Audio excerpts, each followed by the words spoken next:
The paramedic कहानी की शुरुआत में हमें एंजल और रिकार्डो नाम के दो पैरामेडिक दिखाए जाते हैं जो कि एक घटना स्थल पर लोगों की जान बचाने जा रहे थे। जब वो वहां पर पहुंचते हैं तो देखते हैं कि वहां पर दो गाड़ी का एक्सीडेंट हो गया है जिसकी वजह से कुछ लोग मारे गए हैं और कुछ लोगों को बहुत ही चोट लगी है। वो फौरन सभी को अपनी एम्बुलेंस में बिठाते हैं और उन्हें हॉस्पिटल ले जाने के लिए निकल जाते हैं। यहाँ एंजल अपनी गर्लफ्रेंड वाने के साथ रहता था और वो दोनों बहुत दिनों से एक बेबी करने का ट्राई कर रहे थे। वाने एक स्टूडेंट थी जो कि पढ़ाई कर रही थी और एंजल अपने पैरामेडिक के काम से उन दोनों का खर्चा निकाला करता था। जब वो अपने कॉलेज जा रही होती है तो अचानक उसके फोन पर एक बंदे का कॉल आता है जो उससे पूछता है कि वो कितनी देर में आएगी। यह सुनकर एंजल को काफी जेलस फील होती है और उसे वाने पर शक होने लगता है। उनके सामने वाले अपार्टमेंट में एक बूढ़ा आदमी अपने डॉग के साथ रहा करता था और उसकी बीवी काफी बीमार थी जो कि हॉस्पिटल में भर्ती थी। रात को एंजल अपने काम पर होता है तो रिकार्डो उसे कुछ समझाने की कोशिश कर रहा होता है, लेकिन तभी उन्हें कॉल आता है जहां पर एक बूढ़ी औरत मर चुकी थी। वो दोनों तुरंत वहां पर जाते हैं उस बॉडी को हॉस्पिटल ले जाने के लिए। जब एंजल उस बूढ़ी औरत के रूम में पहुंचता है तो वो उसके कुछ सामान चोरी कर लेता है और काम के बाद वो उसे अपने दोस्त के पास ले जाता है बेचने के लिए, जो कि एक क्रिमिनल था और उसकी मदद करने के लिए हमेशा तैयार रहता था। उसका दोस्त उसके 250 रुपए देता है जिससे एंजल खुश हो जाता है। उसके बाद एंजल अपने घर जाता है जहां वो अपनी गर्लफ्रेंड से मिलता है। वो अपनी गर्लफ्रेंड से कहता है कि आज फिर से वो ट्राई करेंगे, तो वो उससे कहती है कि क्यों ना वो अपना चेकअप करा ले, क्या पता उसमें ही कोई कमी हो। यह सुनकर एंजल उससे कहता है कि वो कल जाएगा डॉक्टर के पास चेकअप कराने के लिए और उसके बाद वाने स्टडी के लिए बाहर चली जाती है। रात को जब एंजल सोने की कोशिश कर रहा होता है तो उसके पड़ोस का डॉगी बहुत तेज भौंकता है जिससे उसे नींद नहीं आती और उसे पूरी रात जागना पड़ता है। अगली सुबह वो हॉस्पिटल में जाता है अपना चेकअप कराने के लिए, जहां डॉक्टर उसे बताती है कि उसका स्पर्म काउंट बहुत ही ज्यादा लो है जिसकी वजह से वो बेबी करने में कामयाब नहीं हो पा रहा है। ये सुनकर एंजल को बहुत बुरा लगता है लेकिन वो अपनी गर्लफ्रेंड को नहीं बताता।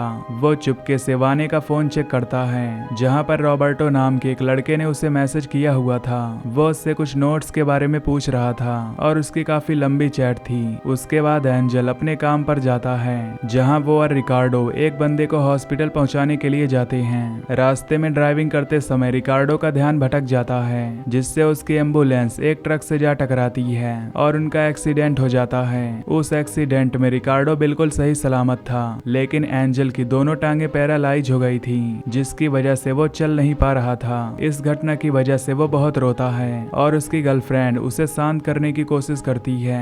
वाने एंजल का ख्याल रखती है और उससे कहती है कि जल्दी सब कुछ ठीक हो जाएगा। तभी उसे उसके क्लासमेट का फोन आता है तो वो पढ़ने के लिए जाने लगती है और इससे एंजल को बहुत ही जेलसी फील होती है और वो डर रहा था कि कहीं वो उसे छोड़ कर न चली जाए। अगली सुबह वो एक वीडियो देखता है जहाँ एक ऐप के बारे में बताया जा रहा था जिससे वो अपनी गर्लफ्रेंड का फोन हैक कर सकता था और उसे उसकी सारी एक्टिविटीज के बारे में पता चल सकता था। अब एंजल हॉस्पिटल जाता है जहां पर नर्स उसे एक्सरसाइज करवाती है ताकि वो फिर से चल सके। कुछ देर बाद वो अपने घर पहुंचता है जहां उससे मिलने के लिए रिकार्डो आता है। रिकार्डो उससे माफी मांगता है क्योंकि उसकी वजह से वो सब हुआ था। तो एंजल उसे डांटता है और उससे कहता है कि उसकी वजह से उसकी टांगे चली गईं और अगर वो दोबारा यहाँ पर आया तो वो उसे जिंदा नहीं छोड़ेगा। ये सुनकर रिकार्डो को बहुत बुरा लगता है और वो वहां से चला जाता है। रात को एंजल वाने को नीचे भेजता है ताकि वो उसके लिए आइसक्रीम ला सके और जब वो नीचे जाती है तो वो उसके फोन में उस हैकर ऐप को इंस्टॉल कर देता है। वाने उसके लिए आइसक्रीम लेकर आती है तो वो उसका शुक्रिया अदा करता है। फिर वो अपनी स्टडीज के लिए बाहर चली जाती है। उसके जाने के बाद वो उस ऐप को अपने लैपटॉप में खोलता है और देखता है कि आखिर वो क्या कर रही है। रात को एंजल सोने की कोशिश कर रहा था लेकिन उसके पड़ोस का कुत्ता अभी भी चिल्ला रहा था जिसकी वजह से उसे पूरी रात नींद नहीं आती और उसे उस कुत्ते पर बहुत ज्यादा गुस्सा आता है। अगले दिन वो फिर से हॉस्पिटल जाता है जहां नर्स उसे एक्सरसाइज करवाती है और उसकी टांगों में कुछ इम्प्रूवमेंट आने लगता है। रात को वो वाने को इस बारे में बताता है तो वो बहुत खुश होती है और वो उसे बताती है कि वो पार्ट टाइम काम करना चाहती है और वो बताती है कि उसे जॉब ऑफर मिला है और वो पार्ट टाइम का जॉब करेगी ताकि वो कुछ पैसे कमा पाए उन दोनों के लिए। एंजल को यह सुनकर बहुत ही बुरा लगता है क्योंकि उसे लग रहा था कि वो उससे दूर जाना चाहती है। यह सुनकर वो उसे डांटता है और वाने उससे कहती है कि वो लड़ाई करने के मूड में नहीं है। एक रात को एंजल वाने को ट्रैक करता है, जहां उसे पता चलता है कि वो कॉल सेंटर में जॉब करने लगी है। वो उसकी कॉल रिकॉर्डिंग सुनता है और उसे पता चलता है कि उसे कॉल करके कुछ लड़के परेशान करते हैं। रात को जब वो सोने की कोशिश करता है तो उसके पैर में बहुत तेज दर्द होने लगता है। ये देखकर वो ड्रॉवर से पेन किलर निकालता है, जिसके अंदर कोई भी टैबलेट नहीं बची थी। वो तुरंत भागकर किचन की ओर जाता है, जहां से वो पेन किलर निकाल कर उन्हें खाता है, जिससे उसे काफी रिलीफ मिलता है। फिर वो सोने की कोशिश करता है तो उसे नींद फिर से नहीं आती, क्योंकि उसके पड़ोसी का डॉग फिर से बहुत तेज भौंक रहा था। अब उसके दिमाग में चलने लगता है कि कहीं वाने उसे छोड़ ना दे, इसीलिए वो प्लानिंग करने लगता है ताकि वो उसे छोड़कर कभी न जाए। जब वाने अगली सुबह आती है तो वो उससे कहता है कि उसने पेन किलर उसके लिए छोड़ा ही नहीं। तो वाने उससे कहती है कि उसने पेन किलर्स किचन में रखे थे। तब एंजल उससे झूठ कहता है कि उसे कोई पेन किलर नहीं मिला और पूरी रात बहुत तेज दर्द हो रहा था। यह सुनकर वाने तुरंत केमिस्ट पर जाती है ताकि वो उसके लिए पेन किलर्स ला सके। तभी एंजल एक मीट का टुकड़ा निकालता है और उसके अंदर ढेर सारे पिन डाल देता है। फिर वो गार्डन में घूमने के लिए जाता है, जहां वो उस बूढ़े आदमी को देखता है जो कि न्यूज़पेपर पढ़ रहा था। वो उसके डॉग को अपने पास बुलाता है और वो मीट का टुकड़ा उसे खाने के लिए दे देता है। और जब वो डॉग उसे खाता है तो उसके मुंह के अंदर पिन घुस जाती है। रात को वाने जब अपने काम से वापस आती है तो देखती है कि एंजल ने उसके लिए डिनर तैयार किया है। ये देखकर वो खुश हो जाती है और वो दोनों वहां पर कैंडल लाइट डिनर करते हैं। एंजल उससे माफी मांगता है और उससे कहता है कि वो उसे हमेशा हर्ट करता है, लेकिन अब से वो बदलने का वादा करता है और वो उसे कभी कष्ट नहीं देगा। वो जो करना चाहे वो कर सकती है, उसकी तरफ से उसे पूरी आजादी है। ये सुनकर वाने खुश हो जाती है और वो उसी के साथ रुकने का फैसला करती है। तभी वाने के फोन पर एक टेक्स्ट आता है और तभी एंजल के लैपटॉप पर भी नोटिफिकेशन आता है, जिसे देखकर वो हैरान हो जाती है। इससे वो उसका लैपटॉप खोलती है और देखती है कि उसने उसका फोन हैक कर रखा है।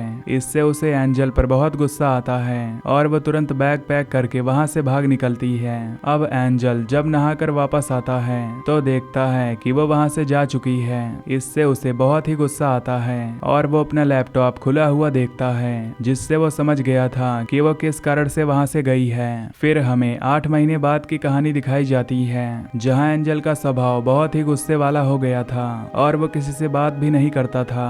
उसकी बिल्डिंग में उसे वो बूढ़ा आदमी मिलता है जो कि उसे बताता है कि उसका डॉग और उसकी बीवी दोनों मर चुके हैं। एंजल को घर में अकेलापन बर्दाश्त नहीं होता और उसे हमेशा अपनी गर्लफ्रेंड की याद सताती रहती थी। उसके पास उसकी गर्लफ्रेंड के जॉब का एड्रेस होता है और इसी रात वो वहां पर जाता है और उस पर निगरानी रखता है। जब वाने अपने ऑफिस से बाहर निकलती है तो बाइक पर उसे रिकार्डो लेने के लिए आता है और वहां पर वो दोनों किस भी करते हैं, जिससे एंजल समझ जाता है कि वो दोनों रिलेशनशिप में हैं। ये देख एंजल को बहुत ज्यादा बुरा लगता है। उसके बाद वो उनकी बाइक का पीछा करता है और देखता है कि वो एक बच्चे के स्टोर में रुके हैं, जिससे वो समझ जाता है कि जरूर दोनों का बच्चा होने वाला है। इससे उसे और भी ज्यादा गुस्सा आता है और वो प्लानिंग करना स्टार्ट कर देता है। वो अपने हॉस्पिटल की केमिस्ट में जाता है और वहां से कुछ बेहोशी की दवाइयां ले लेता है। अगले सुबह वो वाने का पीछा करता है और उससे मिलने के लिए जाता है। तब वाने उससे कहती है कि वो उससे कुछ बात नहीं करना चाहती।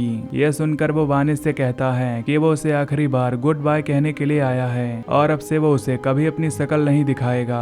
वाने को इससे उसके लिए बहुत बुरा लगता है और वो उससे कहती है कि वो उसके साथ घर तक चलेगी। जब वो उसके घर के बाहर पहुंचती है तो एंजल उससे कहता है कि उसके रूम में उसके पासपोर्ट और कुछ सामान पड़े हैं, तो अंदर आकर वो उन्हें लेकर यहाँ से चली जाए। वो उसके साथ अंदर आती है तो वो उसे बेहोशी का इंजेक्शन इंजेक्ट कर देता है, जिससे वो बेहोश हो जाती है और वो उसे बंदी बना लेता है। जब वाने की आंखें खुलती हैं तो वो अपने आप को बंधा हुआ पाती है और वो एंजल से पूछती है कि आखिर वो ये सब क्यों कर रहा है। एंजल उससे कहता है कि वो सिर्फ उसकी है तो अब वो आराम करे। उसके बाद वो उसके फोन से रिकार्डो को मैसेज करता है कि वो इस बच्चे को जन्म नहीं दे सकती, इसलिए वो उसे छोड़कर हमेशा के लिए जा रही है। और फिर वो फोन को नदी में फेंक देता है ताकि उसके कोई सबूत न मिल सके। घर पर आकर वो वाने से कहता है कि वो जानता है कि वो प्रेग्नेंट है और उसके पेट में जो बच्चा है वो सिर्फ उसका है। ये सुनकर वाने जोर से चिल्लाती है और और मदद के लिए पुकारती है, लेकिन तभी एंजल उसे बेहोशी का इंजेक्शन देकर फिर से बेहोश कर देता है। अगली सुबह एंजल के घर के बाहर वो बूढ़ा आदमी आता है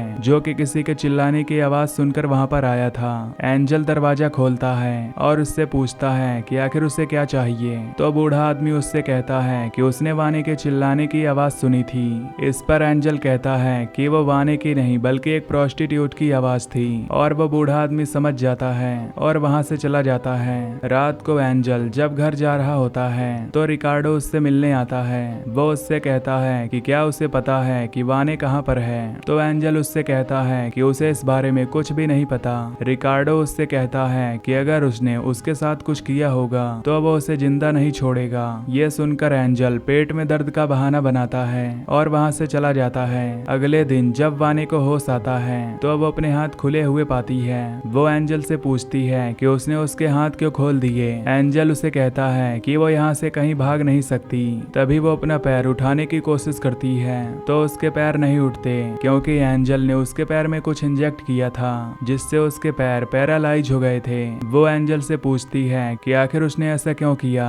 तो एंजल उससे कहता है कि ये सिर्फ कुछ दिनों तक रहेगा और जब वो उनके बच्चे को जन्म देगी तब तक वो ठीक हो जाएगी। रात को एंजल वानी को खाना खिलाता है और उससे कहता है कि अगर उनका लड़का हुआ तो वो उसका नाम एंजल ही रखेंगे और अगर कोई लड़की हुई तो वो उसका नाम कुछ भी रख सकती है। वानी को यह सुनकर बहुत गुस्सा आता है। वो वाइन की बोतल उसके सर पर फोड़ देती है जिससे वो जख्मी हो जाता है और वो वहां से भागने की कोशिश करती है। वो दरवाजे के पास जाकर उसे खोलती है और मदद के लिए चिल्लाती है, लेकिन तभी एंजल उसे इंजेक्ट कर देता है। तभी वहां पर वो बूढ़ा आदमी आता है और एंजल का दरवाजा खटखटाता है। एंजल दरवाजा खोलता है और उससे कहता है कि अब वो किस लिए आया है। तो बूढ़ा आदमी उससे कहता है कि उसने वानी की चिल्लाने की आवाज सुनी थी। ये सुनकर एंजल उसे अंदर इनवाइट करता है और उससे कहता है कि वो अपने आप ही देख ले।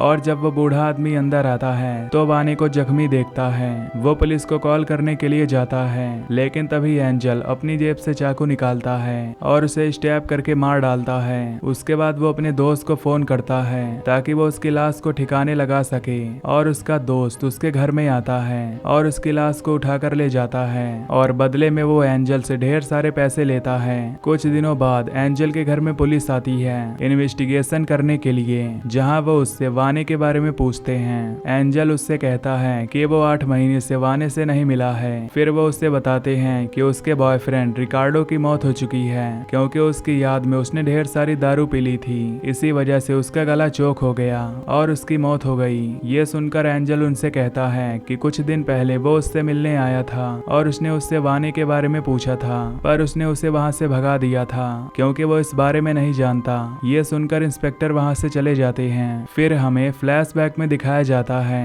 कि एंजल को पता चल गया था कि रिकार्डो ने पुलिस को इन्फॉर्म कर दिया है, इसीलिए वो इतनी चुपके से उसके घर में गया और उसे भी इंजेक्ट करके उसने बेहोश कर दिया। उसके बाद उसने उसके मुंह में ढेर सारी दारू डाली जिससे वो मर गया। अगले दिन वानी एंजल से कहती है कि ऐसे तो वो उसे और उसके बच्चे को मार डालेगा क्योंकि उसको घूमने जाना है और वो उसे दिन भर बिस्तर पर ही रखता है। एंजल उसे कहता है कि वो चिंता ना करे, अब उनके बीच कोई भी नहीं आने वाला। ये सुनकर वानी समझ जाती है कि जरूर उसने रिकार्डो को मार डाला होगा। एंजल उसके सामने प्रिटेंड करती है कि वो उसे प्यार करने लगी है और वो उससे बहुत ही प्यार से बातें करती है ताकि वो उसकी बात माने। तब वो वॉशरूम में जाती है और वहां से वो एक नाइफ को चुरा लेती है और रात को सोने से पहले वो एंजल से कहती है कि वो उसके लिए आइसक्रीम लेकर आए।